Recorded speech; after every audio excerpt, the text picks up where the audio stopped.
আল আকসা প্রাঙ্গণে ইহুদিদের উপশাসনালয় করতে চায় ইসরায়েল। এদিকে রেমিটেন্সের ৫% প্রণোদনা চায় প্রবাসীরা। পাসওয়ার্ড জানেন শুধু পলক, আইসিটি বিভাগের ফেসবুক, ইউটিউব বন্ধ।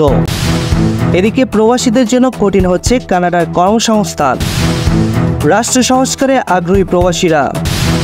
ডিবির সাবেক প্রধান হারুনের দেশ ত্যাগের নিষেধাজ্ঞা।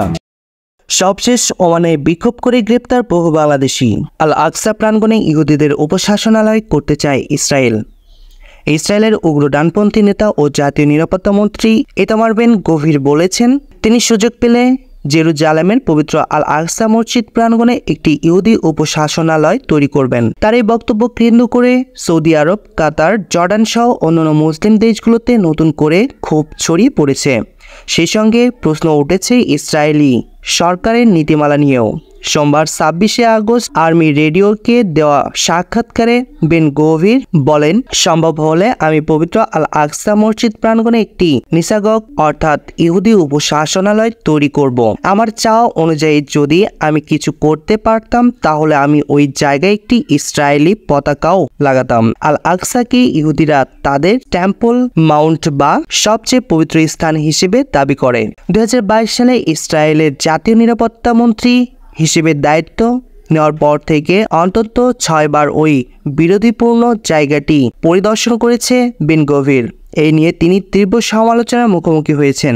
তিনি মনে করেন মসজিদটিতে ইহুদিদের প্রার্থনা করার অনুমতি দেওয়া উচিত। বেন গভিরের বক্তব্যের বিরুদ্ধে প্রতিক্রিয়া জানিয়েছে জর্ডান। দেশটির পররাষ্ট্র মন্ত্রণালয়ের মুখপাত্র সুফিয়া কুদা এক বিবৃতিতে বলেন, আল আকসা এবং পবিত্র স্থানগুলো মসজিদের জন্য প্রার্থনা করার উপযুক্ত জায়গা। পবিত্র স্থানগুলোতে না হামলা চালাতে জর্ডান সব প্রয়োজনীয় পদক্ষেপ নেবে। পবিত্র স্থানগুলোতে হামলার বিরুদ্ধে পদক্ষেপ নিতে আন্তর্জাতিক আদালতে জমা দেওয়ার জন্য জর্ডান প্রয়োজনীয় আইনি কাগজপত্র প্রস্তুত করেছে বলেও উল্লেখ করেছে সুফিয়ান।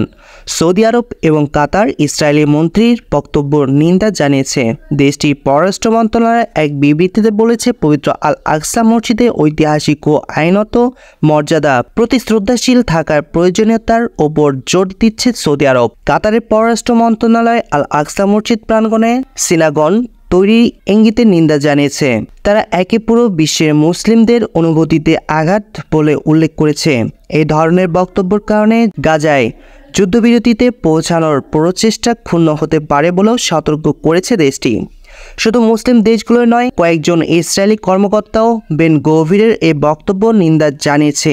এরই মধ্যে ইসরায়েলি প্রধানমন্ত্রী বেঞ্জামিন নেতানিয়াহু কার্যালয় থেকে দেওয়া এক বিবৃতিতে বলা হয়েছে, বর্তমান নীতিমালায় কোনো পরিবর্তন আনা হয়নি। সামাজিক যোগাযোগ মাধ্যম এক্স দেওয়া পোস্টে ইসরায়েলি প্রতিরক্ষা মন্ত্রী ইয়োভ গ্যালেন্ট বলেন, টেম্পের মাউন্টের মর্যাদাকে চ্যালেঞ্জ করাটা একটি বিপজ্জনক, অপ্রয়োজনীয় ও দায়িত্বজ্ঞানহীন কর্মকাণ্ড। গ্যালেন্ট আরও বলেন, বেন গভিরের কর্মকাণ্ড ইসরায়েলের রাষ্ট্রের জাতীয় নিরাপত্তাকে হুমকিতে ফেলবে। ইসরায়েলের বিরোধী দলীয় নেতা ইয়ার লাপিদ এক এক্স পোস্টে বলেছেন, বেন গভিরের বক্তব্যের এটা প্রমাণ করে যে নেতানিয়াহু তার সরকারের নিয়ন্ত্রণ হারিয়েছে। ফিলিস্তিনের প্রেসিডেন্ট মুখপাত্র নাবিল আবু রুদাইনা সতর্ক করেছে, আল আকসা ও পবিত্র স্থানগুলো হলো লাল রেখা, যেখানে কোনোভাবেই হাত দেওয়া যাবে না।